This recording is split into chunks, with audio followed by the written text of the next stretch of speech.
It was a Tuesday morning in late September when I first noticed something was off.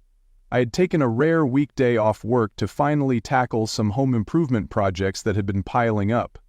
As a software engineer, I usually worked from home on Fridays, but my calendar had been packed with back-to-back meetings for weeks. This Tuesday I'd scheduled as a mental health day, a chance to decompress and focus on something other than code for once. I was in the kitchen brewing my second cup of coffee when I heard a sharp, authoritative knock at my front door, not the casual rap of a package delivery, but the knock of someone who expected an answer. I glanced at the clock, 9:32 in the morning, too early for most social calls in our quiet suburban neighborhood of Oakwood Heights. Standing on my porch was a woman I recognized immediately, Deborah Winters, the self-appointed queen of our homeowners association. In our neighborhood, everyone referred to her as Debbie, though never to her face. She preferred the formal Mrs. Winters, a small power play that seemed to give her satisfaction. She had that perfectly coiffed blonde bob that never seemed to move, even in wind. Today she wore a crisp white blouse tucked into beige capri pants, accessorized with a chunky turquoise necklace that screamed, "I've been to Sedona once and made it my personality." "Good morning, Mr. Mitchell," she said, her voice dripping with a sweetness that never reached her eyes. "I'm surprised to find you home on a weekday. I thought you'd be at work." "Taking a day off," I replied simply. "What can I do for you, Mrs. Winters?" She clutched a leather portfolio to her chest, her French manicured nails tapping against it rhythmically. "Well, I'm here on HOA business. We've received multiple complaints about your structure." She gestured vaguely toward the side of my house, where my detached garage stood. "My garage?" I asked, genuinely confused. "Yes, that addition," she said, wrinkling her nose slightly as if she'd caught a whiff of something unpleasant. "It's not in compliance with our community standards. I've brought the relevant paperwork." She opened her portfolio and extracted a document, holding it out to me like a prosecutor presenting evidence. I took the paper, skimming its contents while standing in the doorway. It was an official-looking notice claiming that my garage violated Section 7.3 of the HOA Covenant regarding aesthetic continuity and architectural harmony. According to this notice, I had 30 days to either modify the structure or remove it entirely. What made this particularly absurd was that my garage had been part of the property when I purchased it 3 years ago. It wasn't an addition at all, it was original to the house, built in 1968, a full decade before the HOA even existed. The previous owner had maintained it beautifully, and I'd recently repainted it to match the main house. "There must be some mistake," I said, looking up from the paper. "This garage was here when I bought the house. It predates the HOA by at least 10 years. Deborah's smile tightened, her eyes narrowing just slightly. "The board has reviewed the situation thoroughly, Mr. Mitchell. The structure doesn't match the architectural standards outlined in our covenant, which you agreed to when you purchased your home. We're merely enforcing the rules that everyone else follows." I knew exactly what was happening. 2 months ago, I had spoken up at an HOA meeting, questioning the need for a significant increase in our annual dues. Deborah had proposed a 20% hike to fund a decorative fountain for the neighborhood entrance, a project nobody had asked for and few seemed to want. I had suggested a community survey before committing to such an expense, and several other homeowners had voiced their agreement. The fountain project had been tabled, and Deborah had fixed me with a cold stare as the meeting adjourned. This was her retaliation, I was sure of it. "I'll need to review this with my lawyer," I said calmly, folding the paper and tucking it into my pocket. "The garage is original to the property and was approved when the previous owner joined the HOA. I have all the documentation." "Feel free to involve lawyers if you think that's necessary," she replied with a dismissive wave. "But the board's decision is quite clear. 30 days, Mr. Mitchell." She turned to leave, then paused, looking back over her shoulder. "Oh, and we'll need to inspect any modifications before they're implemented, just to ensure compliance." I spent the rest of the morning installing new shelving in my home office, the HOA notice temporarily forgotten. It wasn't until I went to the kitchen for lunch that I glanced out the window and spotted something that made me freeze mid-bite. Deborah Winters was in my driveway, taking photographs of my garage with her phone. This was unusual even for her. HOA walkthroughs typically happened on scheduled days, with proper notice given to all residents, and they certainly didn't involve board members trespassing on private property to take close-up photos. I set my sandwich down and walked outside. "Mrs. Winters," I called as I approached, "can I help you with something?" She jumped slightly, clearly not expecting to be caught. "Oh, Mr. Mitchell, I'm just documenting the violations for our records, standard procedure." "On my private property? Without notice or permission?" I kept my voice level but firm. "That's trespassing, Mrs. Winters. Not standard procedure at all." Her cheeks flushed slightly, but she quickly recovered her composure. "As an HOA board member, I have the right to inspect external structures visible from common areas. It's in the covenant." "From common areas, yes. My driveway is not a common area, and taking photographs through my garage windows definitely exceeds your authority."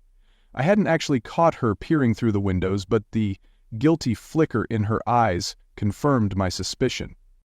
"I was simply being thorough," she said, straightening her posture. "The board needs complete documentation before we can proceed with enforcement." "What exactly is the alleged violation?" I asked. "The notice mentioned aesthetic continuity, but my garage matches my house perfectly. I used the exact same paint color when I refreshed it last summer." She sniffed dismissively. "It's the structure itself. The pitched roof and side entry are inconsistent with the architectural guidelines established in 2005. In 2005, my house and garage were built in 1968. You can't retroactively apply standards to pre-existing structures." I paused, then added, "I'd like you to leave my property now, Mrs. Winters. Any further communication about this matter should be in writing or through proper channels." Her eyes narrowed dangerously. "I don't think you understand the seriousness of this situation, Mr. Mitchell. The HOA has the authority to impose fines, place liens, and even initiate legal proceedings if necessary. It would be in your best interest to cooperate." "I understand perfectly," I replied. "I also understand harassment and overreach when I see it. Please leave now, or I'll be forced to call the police to report trespassing." I didn't raise my voice or change my calm demeanor, which seemed to frustrate her even more. She clutched her phone tighter and drew herself up to her full height, which was still about 5 inches shorter than me. "This isn't over, Mr. Mitchell, not by a long shot." With that, she turned sharply and marched down my driveway to the sleek white Lexus parked at the curb. After Deborah left, I went back inside and did what any reasonable person would do. I dug out my HOA covenant documents and started reading. I also pulled up the county property records for my house online, confirming what I already knew. The garage was original to the property, built simultaneously with the main house, decades before the HOA existed. I then made 2 phone calls, one to my friend Mark, who happened to be a real estate attorney, and another to Jason Lee, a neighbor who had served on the HOA board until resigning 6 months ago, citing irreconcilable differences with current leadership, which everyone knew meant he couldn't stand working with Deborah anymore. Mark agreed to review my documentation and advised me to photograph my garage from all angles, documenting its current condition and compliance with the original approved plans. Jason's information was even more valuable. According to him, there had been no official board vote on my garage or any individual property violations at the last meeting, which meant Deborah was acting unilaterally outside her authority. "She's been on a power trip ever since the fountain project got shut down," Jason explained. "Last week she sent violation notices to the Patels for their vegetable garden and to old Mrs. Santiago for her bird feeders. Neither of those issues went through proper board channels either." "So she's just targeting people randomly?" I asked. "Not randomly," Jason replied, his voice lowering slightly.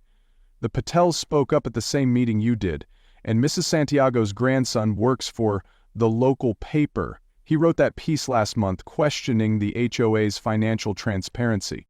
The pattern was clear. This was retribution, plain and simple. Armed with this knowledge and my documentation, I felt better prepared for whatever Deborah might throw at me next.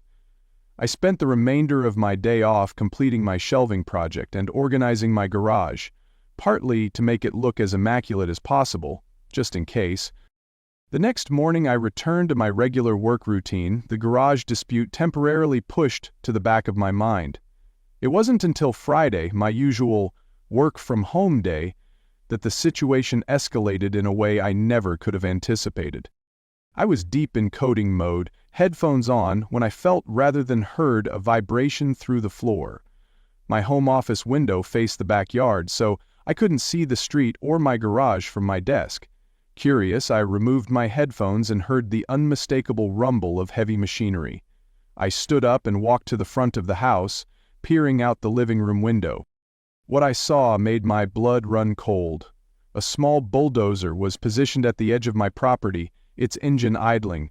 Beside it stood Deborah Winters, gesturing animatedly as she spoke to a man in a construction vest who was holding what appeared to be blueprints or plans of some kind.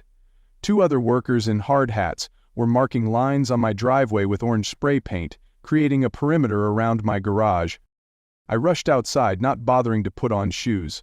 "What the hell is going on here?" I demanded, my calm demeanor from our previous interaction completely evaporated. Deborah turned, a look of surprise quickly replaced by smug satisfaction crossing her face. "Mr. Mitchell, I thought you'd be at your office today." "I work from home on Fridays, not that it matters. What are you doing on my property with heavy machinery?" She held up a document. "This is an enforcement order for the removal of your non-compliant structure. As per Section 12 of the Covenant, after proper notice, which was provided on Tuesday, the HOA has the authority to remedy violations if the homeowner fails to take corrective action." "It's been 3 days," I exclaimed. "The notice gave me 30 days to address any alleged violations. This is completely illegal." The construction foreman looked uncomfortable now, glancing between us. "Ma'am, you said you had the homeowner's written permission for this demolition.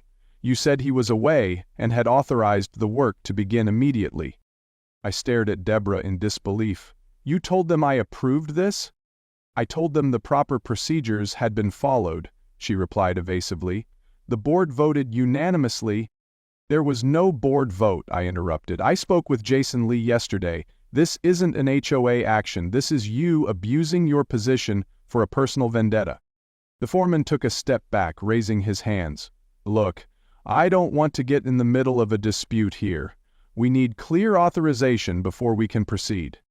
"You do not have my authorization," I stated firmly.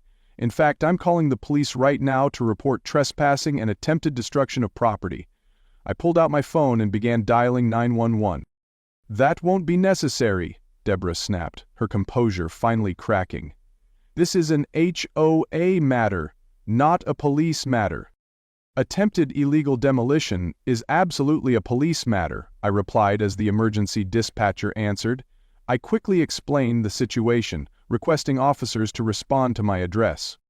The construction workers had already begun packing up their marking equipment, clearly wanting no part of this increasingly volatile situation. The foreman approached me after I ended the call. "Sir, I apologize for the confusion. Mrs. Winters provided what appeared to be official documentation, including a signature that she claimed was yours authorizing the expedited demolition." He showed me the paperwork, which indeed included a poorly forged version of my signature. "That is not my signature," I said, my voice tight with anger, "and I never authorized any demolition. This is fraud." Deborah was now standing by her Lexus, furiously typing on her phone, presumably trying to rally support or cover her tracks. I turned to the construction crew. "I appreciate you stopping when I came out. Would you be willing to stay until the police arrive? They'll want statements about what happened here." The foreman nodded. "Of course. We want no part of anything illegal." It took approximately 12 minutes for 2 police cruisers to arrive. By that time, a small crowd of neighbors had gathered at the edges of my property, watching the drama unfold with undisguised interest. In our quiet suburb, this qualified as major entertainment. Officer Rivera and her partner, Officer Davis, responded to the call. They took statements from me, the construction foreman, and Deborah, who had composed herself and was now insisting this was all a simple misunderstanding. "I was acting in my official capacity as HOA president," she explained to the officers. The paperwork may have been processed more quickly than usual, but the violation is real and documented. Ma'am, regardless of any HOA violations, you cannot authorize demolition of private property without the owner's consent," Officer Rivera explained patiently, "and if you misrepresented that consent, or forged Mr. Mitchell's signature as he alleges, that could constitute fraud and attempted destruction of property." "I would never forge anything," Deborah protested, but her voice lacked conviction. "There must have been a clerical error in the paperwork. Perhaps my assistant mixed up the documents." "You don't have an assistant, Deborah?" came a voice from the growing crowd of onlookers. It was Margaret Wilson, the HOA treasurer, who had apparently been called by another neighbor. "And there was no board vote authorizing any action against Mr. Mitchell's property. What exactly are you doing here?" Deborah's face flushed deep red. "I was expediting a clear violation." "Which we never discussed or approved," Margaret interrupted, turning to the officers. "As treasurer of the HOA, I can confirm that no official action was authorized against Mr. Mitchell's property. Whatever Mrs. Winters is doing here, she's doing it on her own, not on behalf of the Homeowners Association." I could almost see the realization dawning on Officer Davis's face. This wasn't just a neighborly dispute, but potentially something much more serious. He pulled Officer Rivera aside for a brief consultation, then approached Deborah. "Mrs. Winters, we're going to need you to come down to the station to answer some questions about this incident. You're not under arrest at this time, but we need to sort out exactly what happened here." "This is ridiculous," Deborah sputtered. "I was enforcing community standards. That's my job as HOA president." "You were attempting to demolish my property under false pretenses," I corrected her. "And apparently this isn't the first time you've targeted homeowners for personal reasons." Several neighbors in the crowd nodded in agreement, a few calling out their own experiences with Deborah's selective enforcement and intimidation tactics. It seemed the dam had broken. People who had been afraid to speak up individually were now finding strength in numbers. As Officer Davis escorted Deborah to his cruiser, she turned to glare at me. "This isn't over, Mitchell. The HOA has legal authority." "The HOA does," Margaret interrupted, stepping forward. "You, acting alone without board approval, do not. And as of this moment, I'm calling an emergency board meeting to discuss your removal as president." The look of shock on Deborah's face was almost worth the stress of the entire ordeal. Almost. After Deborah was taken to the police station for questioning, I spent the next few hours providing a formal statement and organizing my documentation. The construction crew left after giving their statements, the foremen apologizing profusely for their unwitting role in Deborah's scheme. By late afternoon, word had spread throughout Oakwood Heights about the morning's events. My phone buzzed constantly with messages from neighbors, some offering support, others sharing their own stories of run-ins with Deborah. It seemed her reign of HOA terror had affected far more households than I'd realized. Around 5:30 that evening, Margaret Wilson and two other HOA board members came to my house. They formally apologized for the incident and assured me that an emergency board meeting had been called for the following Monday evening. "We'd like you to attend," Margaret said, "and bring any documentation you have of today's events, as well as the original violation notice. The board needs to understand the full extent of what happened." I agreed, though I admitted I was considering legal action, not against the HOA, I clarified, seeing their concerned expressions, but against Deborah personally. Forging my signature and attempting to demolish my property goes well beyond HOA overreach. "We completely understand," Margaret assured me, "and to be frank, the board may consider its own legal action as well. If she was acting in our name without authorization, that creates significant liability for the association." Monday evening's HOA meeting was held in our neighborhood community center and was more heavily attended than any meeting in recent memory. Nearly every household was represented, the room packed with homeowners eager to witness what many were already calling the fall of dictator Debbie. Deborah herself arrived just before the meeting was scheduled to begin, accompanied by a man I assumed was her attorney. She looked significantly less polished than usual, her perfect bob slightly disheveled, her designer outfit replaced by a more subdued pantsuit. She avoided eye contact with everyone, taking a seat in the front row without her customary greetings and small talk. Margaret called the meeting to order, explaining that its purpose was to address recent actions taken by the HOA president without board knowledge or approval. She then invited me to share my experience. I presented my case factually, without embellishment, showing the violation notice, the photographs of Deborah trespassing on my property, and finally the demolition order with my forged signature. I had enlarged this last document and highlighted the signature for everyone to see, placing it side by side with samples of my actual signature from other documents. As you can see, I concluded, not only was this demolition unauthorized by me, but Mrs. Winters actively misrepresented herself as acting on behalf of the full HOA board, which I now understand was not the case. After I finished, 3 other homeowners came forward with similar stories of targeted harassment, though none had escalated to attempted demolition. The Patels described how Deborah had cited them for their vegetable garden, claiming it violated landscaping standards despite similar gardens existing throughout the neighborhood. Mrs. Santiago, an 82-year-old widow, tearfully recounted being threatened with daily fines over her bird feeders, which she'd maintained for over a decade without issue. When it was Deborah's turn to speak, her attorney advised her to make only a brief statement. While I maintain that all my actions were motivated by a commitment to upholding our community standards, she said, reading from a prepared statement, I acknowledge that in my zeal to protect property values, I may have acted more hastily than protocol dictates. I apologize for any misunderstanding. The room erupted in outraged murmurs. This non-apology satisfied no one, especially given the seriousness of her actions. Margaret quickly called for order before announcing that the board had already voted unanimously to remove Deborah from her position as HOA president, effective immediately. Furthermore, Margaret continued once the applause died down, we will be cooperating fully with any criminal investigation related to the events at Mr. Mitchell's property. The HOA cannot and will not condone such actions by any board member. The meeting concluded with the election of a temporary president, Jason Lee, who had agreed to return to the board to help stabilize things, and the establishment of a committee to review and revise the HOA's enforcement procedures to prevent similar abuses of power in the future. The aftermath unfolded over the following weeks. Deborah was formally charged with forgery, attempted destruction of property, and criminal trespass. Rather than face a public trial, she accepted a plea deal that included probation, community service, and financial restitution. She was also barred from serving on any HOA board or similar organization during her probation period. But the legal consequences were just the beginning. The social fallout was perhaps more significant. The Winters family had been fixtures in Oakwood Heights for over a decade, with Deborah at the center of most community functions.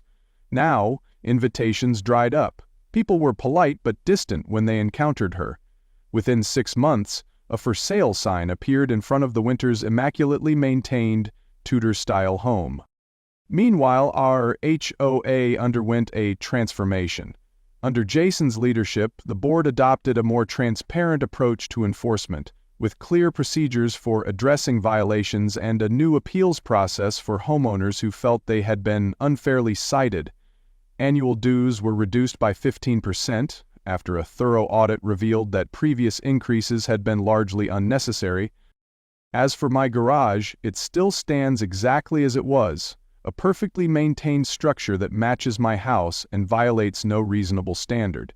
The HOA officially rescinded the violation notice and issued a formal letter acknowledging that pre-existing structures were grandfathered in and exempt from subsequent architectural guidelines. In a twist of irony that wasn't lost on anyone, the decorative fountain that had started this whole chain of events, the project I had questioned, earning Deborah's wrath, was eventually installed, but with a significant difference. Instead of the ostentatious marble monstrosity Deborah had proposed, the community voted for a simple, elegant design that came in under budget. The remaining funds were used to establish a neighborhood assistance program to help elderly and fixed-income residents with property maintenance. Sometimes I look out at my garage and think about how Deborah's attempt to tear it down ended up tearing down something else entirely. her own carefully constructed facade of authority and control. It's a reminder that even the most entrenched power can be challenged when people stand together against injustice, no matter how small it might seem in the grand scheme of things. And occasionally, when new neighbors move in, they hear the story, now something of a neighborhood legend, about the time HOA Karen tried to bulldoze my garage and ended up bulldozing her own reputation instead. It's become our community's cautionary tale about the dangers of unchecked power and the importance of standing up for what's right, even when it's just a garage at stake. Because sometimes it's not really about the garage at all.